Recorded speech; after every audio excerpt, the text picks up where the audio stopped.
Hello friends, आज का हमारा टॉपिक है एचटीएमएल के अंदर। आज हम सीखने वाले हैं बटन यूजिंग इनपुट एलिमेंट। इससे पहले हमने देखा था कि बटन के कितने टाइप्स होते हैं, यानी कि टाइप एट्रीब्यूट जो भी होते हैं हमारे बटन के, उनको हमने डिस्कस किया था। उन्हीं टाइप एट्रीब्यूट का यूज हम किस प्रकार से इनपुट एलिमेंट के अंदर करते हैं, यानी कि अगर मुझे अपने फॉर्म के बाहर बटन क्रिएट करना है तो उसको हम किस प्रकार से क्रिएट कर सकते हैं। तो जो फॉर्म के बाहर, मान लीजिए ये हमारा क्या है, फॉर्म है, इसके बाहर अगर मुझे किसी भी बटन को क्रिएट करना है तो उसको हम किस प्रकार से क्रिएट करते हैं। तो इसको क्रिएट करने के लिए हमें क्या यूज करना पड़ता है, इनपुट एलिमेंट का यूज करना पड़ता है।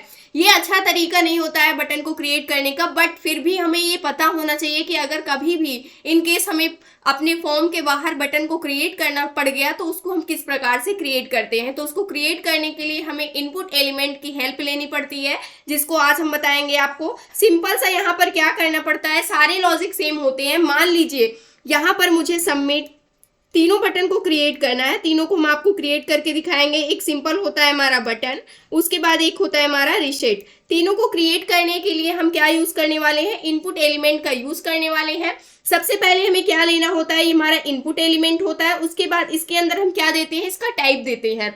जिस भी टाइप की आप बटन यूज करना चाहते हो, सबमिट करना चाहते हैं तो सबमिट बटन आप यूज करेंगे, नॉर्मल बटन क्रिएट करना चाहते हैं तो सिंपल बटन का यूज करेंगे, अगर आप रिसेट चाहते हैं तो रिसेट बटन का यूज करेंगे। मान लीजिए हमने यहाँ पर सबमिट बटन तो लिख दिया, लेकिन इसमें होता क्या है, जो हमारी सबमिट बटन होती है, रिसेट बटन होती है, बाय डिफॉल्ट इसमें अगर हम कोई टेक्स्ट नहीं देते हैं कि टेक्स्ट कुछ डिस्प्ले होना चाहिए, फिर भी हमारा क्या होता है, हमारे बटन के ऊपर जो भी टाइप हम दे रहते हैं वही सेम टेक्स्ट हमारे बटन के ऊपर डिस्प्ले होने लगता है। जैसे कि मैंने यहाँ पर सिंपल इतना लिखा, फिर भी जो हमारी बटन क्रिएट होगी उसके ऊपर सबमिट लिख करके आ जाएगा। लेकिन हम चाहते हैं कि इसका टेक्स्ट कुछ अदर हो, तो उसके लिए हमें क्या यूज करना पड़ता है, वैल्यू एट्रीब्यूट का यूज करना पड़ता है अपने इनपुट एलिमेंट के अंदर। तो एक टाइप एट्रीब्यूट होगा जिसमें हम बटन का टाइप बता रहे होंगे, उसके बाद उस बटन के ऊपर क्या टेक्स्ट डिस्प्ले होना चाहिए हमें, उसके लिए हम क्या यूज करेंगे, वैल्यू एट्रीब्यूट का यूज करेंगे। वैल्यू एट्रीब्यूट क्या करती है, जो भी आप वैल्यू इसके अंदर पास करेंगे, जैसे मैंने यहाँ से क्लिक मी लिख दिया है तो सबमिट टाइप अगर हम दे रहे हैं तो वहां पर अगर मैंने वैल्यू क्लिक मी दे दिया है तो ये हमारी बटन के ऊपर क्या होगा, ये डिस्प्ले होगा। लेकिन जब हम नॉर्मल बटन क्रिएट कर रहे थे बटन एलिमेंट का यूज करके, तो वहां पर हमें कुछ भी अदर चीजें देने की आवश्यकता नहीं पड़ती थी, सिंपल सा हम क्या कर पा रहे थे, वहां पर क्रिएट कर पा रहे थे। अब इसके लिए हम क्या करने वाले हैं, सबसे पहले हम आपको क्रिएट करके दिखाएंगे। इनपुट एलिमेंट का जब भी यूज करके आप बटन को क्रिएट करेंगे तो दो चीजें आपको हमेशा याद रखनी है। फर्स्ट हमारा क्या होता है कि किस टाइप की वैल्यू, यानी किस टाइप की बटन आप क्रिएट करना चाहते हैं उसका टाइप देंगे। उसके बाद जो भी डेटा आपको बटन के ऊपर डिस्प्ले होना चाहिए, यानी कि जो भी टेक्स्ट डिस्प्ले होना चाहिए, उसको आप वैल्यू एट्रीब्यूट की हेल्प से क्या कर देंगे, वहां पर दे देंगे। तो इसके लिए हम क्रिएट करने वाले हैं, सबसे पहले हम आपको एक नॉर्मल बटन क्रिएट करके दिखाते हैं। तो नॉर्मल बटन क्रिएट करने के लिए सबसे पहले हम यहाँ पर देख सकते हैं, अभी तक हम फॉर्म के अंदर, जो हमारा फॉर्म था इसके अंदर हम बटन को क्रिएट कर रहे थे, लेकिन फॉर्म के बाहर जब भी बटन को क्रिएट करना होता है हम इनपुट एलिमेंट का यूज करते हैं। तो मैंने यहाँ से इनपुट एलिमेंट को ले लिया। इनपुट एलिमेंट के अंदर हम क्या करने वाले हैं, टाइप मैंने क्या दे दिया, यहाँ से सिंपल सा बटन दे दिया इसका टाइप। उसके बाद इसको हम सेव करते हैं, इतना मैंने क्या कर दिया, सेव कर दिया। सेव करने के बाद जैसे मैंने रिफ्रेश किया तो यहाँ से आप देख सकते हैं ये बटन क्रिएट हो गई, लेकिन इसके ऊपर कोई भी टेक्स्ट अपीयर नहीं हो रहा है। क्यों नहीं हो रहा है, क्योंकि जो हमारा एक नॉर्मल बटन होता है वो बाय डिफॉल्ट कुछ भी नहीं लेता है, यानी कि एक बटन क्रिएट हो जाएगी लेकिन उसके ऊपर कुछ भी टेक्स्ट डिस्प्ले नहीं होगा। अगर मुझे इसके ऊपर टेक्स्ट को डिस्प्ले कराना है, जिसके लिए मुझे क्या यूज करना होगा, वैल्यू एट्रीब्यूट का यूज करना होगा। तो मैंने यहाँ से वैल्यू एट्रीब्यूट को ले लिया और मैंने यहाँ से क्या दे दिया, सिंपल सा इसका नेम हेलो दे दिया।